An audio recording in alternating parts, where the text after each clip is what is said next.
ছোৱালীজনীতো ইমান ইমান মানে জনা বুজা মানে বহুত সৰু ছোৱালী আৰু তাইক বোলে আজি অলপ আগতে মানে একবাৰ ৰুমত লৈ গৈছে।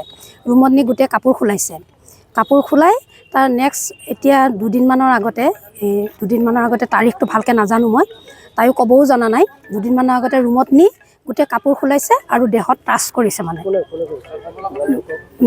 সমীন পাঠকে কৈছে, সমীন খুৰা বুলি কৈছে। তেতিয়া মই তাইক গালি পাৰিছোঁ যে তুমি এতিয়াও খুৰা হৈ থাকিল নে বুলি কৈছোঁ তাইক মোক সোধোতে তাই মোক এইখিনি কথা কৈছে। আৰু এতিয়া কি বিচাৰে আপোনালোকে? এতিয়া আমি ন্যায় বিচাৰোঁ। আমাৰ ছোৱালীজনী ন্যায় পাব লাগে আৰু তেওঁক সেই স্কুলখনৰ পৰা উলিয়াই দিব লাগে। मासबादाव सासे बेंगुरा फरायसुलिखौ आथोनारि गाग्लोबनाय जाथाय। रायजोनि गिबि खोलोबनि गुन उत्सव फोरबोनि गेजेरावनो उदालगुरि जिल्लानि सिङाव थानाय मासबादाव सासे फरायसुलिखौ आथोनारि गाग्लोबनाय जाथाया सोराङाव फैदों। मासबादनि गंसे फरायसालिनि खेरानि समिनेन्द्र फाटकनि हेंथायै सासे बेंगुरा फरायसुलिखौ आथोनारि गाग्लोबनायनि अजद दैखांदों।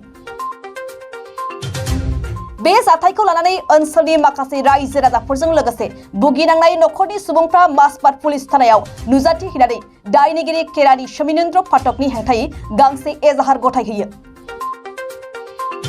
बेंगुरा फरायसुलिखौ आथोनारि गाग्लोबनाय लम्पट खेरानि समिनेन्द्र फाटकखौ थाबैनो साख्रिनिफ्राय बोख्लायनानै जोबथेसालियाव दैथायहरनो दाबि दैखांदों नखरनि सुबुं आरो ओनसोलनि रायजो राजाफ्रा। गुबुन फारसेथिं मासबाद पुलिसा भुगिनांनाय नखरनिफ्राय लिरथि अजद मोननाय लोगो लोगोनो दायनिगिरि समिनेन्द्र फाटकखौ हमनो हायो होननानै मिथिनो मोननाय जादों। তাৰমানে মই এই ভুগীৰ খুৰাক হওঁ। যোৱাকালি ৰাতি ঠিক 7টামান বজাত খবৰ আহিল মোৰ বৌৰ পৰা। খবৰটো এনেকুৱা ধৰণৰ, মাছবাদ এই বিদ্যাপীঠ হাইস্কুলৰ যিখন স্কুলৰ প্ৰিন্সিপাল শ্ৰদ্ধাৰ নৰেন্দ্ৰনাথ ডেকা, তেখেতৰ স্কুলৰ কাৰ্যালয় সহায়ক সমীন পাঠকে মোৰ এই ভতিজী মাত্ৰ 14 বছৰ বয়সৰ, তাই আচলতে এক নৰ্মেল টাইপ, কথা ক'ব নোৱাৰে। তাইক সেইদিনা যোৱাকালি মাকে কৈছে স্কুল যা। তাই ভয় ভয় কৰি কান্দি কান্দি কৈছে মই স্কুল নাযাওঁ, মোৰ ভয় লাগে। আৰু যেতিয়া তেনেকৈ ক'লে, মাকে আকৌ জোৰ কৰি সোধাত তেতিয়া ক'লে মোৰ ভয় লাগে, মই স্কুল নাযাওঁ। কিয় নাযাওঁ? মোক কেৰাণী খুৰাই অমুক অমুক কৰিছে, কাপোৰ খুলি দিছে, তাৰপিছত স্পৰ্শ কৰিছে, 2-3দিনমান তেনেকুৱা কৰিছে। আচলতে এইটো বৰ লজ্জিত কথা। এখন ধৰ্ম মন্দিৰ তথা বিদ্যা মন্দিৰত অভিভাৱক অভিভাৱিকাসকলে সেইখন ল'ৰা নাই দেই, মাত্ৰ ছাত্ৰীৰ স্কুল, ছাত্ৰীসকলৰ নিৰাপত্তা নাই সেইখন স্কুলত। আৰু মই নিজকে লজ্জিত হৈছোঁ আজি। মোৰ আটাইতকৈ জীৱনত থানাত যাব লাজ লাগে আৰু বেয়া ঠাইত যাব লাজ লাগে, কিন্তু আজি ইয়াত ক'ব লগা হৈছে, বৰ লজ্জিত হৈছোঁ। সেয়েহে এই ছোৱালীজনীয়ে উচিত ন্যায় পাব লাগে। আৰু মোৰ এটা অনুৰোধ, মাছবাটৰ 39 নং চেৰফাং সমষ্টিৰ পাৰিষদ দীপক মোহৰদেৱে, তাৰপিছত বিধায়ক চৰণ বড়োদেৱে আৰু আমাৰ সাংসদ দিলীপ শইকীয়া দেৱৰ দ্বাৰা এই যিটো ঘৃণনীয় কেছ হৈছে, এই কেছটো যাতে তেখেতসকলে খুব কি বুলি কয়, কঠোৰভাৱে দোষীক কঠোৰতকৈ কঠোৰ শাস্তি দিব লাগে বুলি মোৰ ফালৰ পৰা অনুৰোধ। মোৰ কঁপনি উঠিছে আজি, দুখ লাগিছে। এই সৰু ছোৱালীজনী, অবলা ছোৱালীজনীক যিটো কৰিছে, আচলতে আমি মনে মনে থাকিব পৰা নাই। মই যাই কৈছোঁ চব প্ৰচাৰ কৰি দে। প্ৰচাৰ কৰি দিলে ভৱিষ্যতে সেইখন স্কুলত আৰু কেতিয়াও এনেকুৱা কেছ নহয়। ছোৱালীজনীৰ ভৱিষ্যতে যি হয় হওক, আমি কিন্তু কেতিয়াও মেনেজ নহওঁ। 1 টকা, লাখ টকা আমি মেনেজ নহওঁ। আৰু মই গৃহ বিভাগৰ হিমন্ত বিশ্ব শৰ্মাক মই অনুৰোধ কৰোঁ, আপুনি সকলো কাম ভাল কৰি আছে। এইটো ভাল কৰি দেখুৱাওক। আপোনাক মোৰ ফালৰ পৰা বিনম্ৰ অনুৰোধ, এই সমীন পাঠক নামৰ কালপ্ৰিটটোক এই চাকৰিৰ পৰা ডিছমিছ কৰি অৰ্থাৎ বৰখাস্ত কৰিব লাগে আৰু ছোৱালীজনীৰ ভৱিষ্যতৰ কাৰণে তাইক ক্ষতিপূৰণ দিব লাগে। এনেকুৱা মানুহক সদায় যদি আমি এনেকৈ মেনেজ হৈ সিহঁতক কালপ্ৰিটবিলাকক আমি যদি এৰি দিওঁ, সমাজত ভৱিষ্যতে খুব বেয়া দিন আহিব।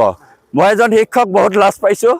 সেইকাৰণে কৈছোঁ, এই বিদ্যা মন্দিৰত ছাত্ৰ ছাত্ৰীসকলক মানৱ সম্পদ গঢ়াৰ কাৰণে অভিভাৱিকাসকলে পঠায়, আৰু তাতে কি হৈ আছে, এই ছোৱালীসকলৰ নিৰাপত্তা নাই। ধৰ্ষণ হৈছে, লুণ্ঠিত হৈছে, অপমানিত হৈছে। কি ভৱিষ্যত আছে এই ল'ৰা ছোৱালীবিলাকৰ? মই অনুৰোধ কৰিছোঁ চৰকাৰে যাতে নিজে দায়িত্ব লৈ পেলাই সকলো কালপ্ৰিটক কঠোৰতকৈ কঠোৰ শাস্তি প্ৰদান কৰে। ধন্যবাদ। কেছ দিয়া হৈছে? আজি কেছ দিয়া হৈছে। এই মাক বাপেকে তাৰমানে একো নাজানে কাৰণে মোৰ তাতে ফোন আহিছে। ফোন আহোঁতে মই কৈছোঁ, দুই এজনৰ আহিছে, মই সেইটো নামটো ক'ব নোখোজোঁ, এই 3 দিনমান ৰখক, ধৈৰ্য ধৰক। মই কৈছোঁ নহয়, গুণোৎসৱ আছে, কিবা আছে, সেইবিলাক আমাৰ মেটাৰ নহয়।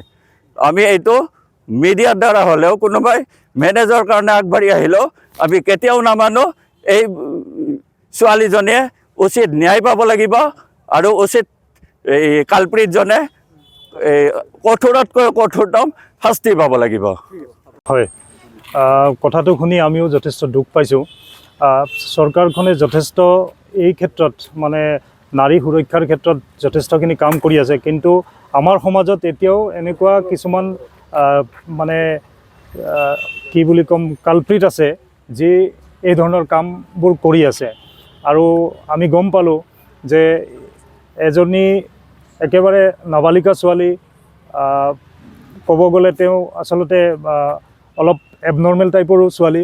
তো তেওঁক আমাৰ এই মাজবাট বিদ্যাপীঠ হাইস্কুলৰ যিজন কেৰাণী সমীন পাঠক, তো সমীন পাঠকে তেওঁক ৰুমত মাতি নি এই ধৰণৰ মানে লাজ লগা, লজ্জাজনক এক ঘটনা ঘটাইছে। গতিকে তেখেত, আমি প্ৰায়ভাগ মাজবাটৰ মানুহে জানো তেখেতৰ এনেকুৱা ধৰণৰ ঘটনা আগতো ঘটি গৈছে, আৰু 4-5 বাৰ এনেকুৱা ধৰণৰ ঘটনা ঘটি গৈছে।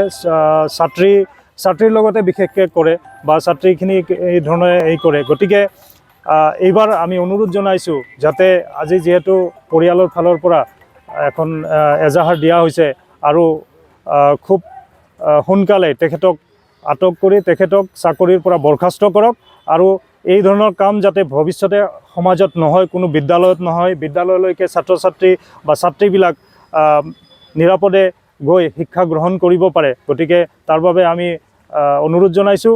গতিকে আমি ভাবোঁ আমাৰ প্ৰশাসনে আৰু মাজবাট থানাৰ ফালৰ পৰা অতি সোনকালে তেওঁক আটক কৰি এক বিহিত ব্যৱস্থা ল'ব।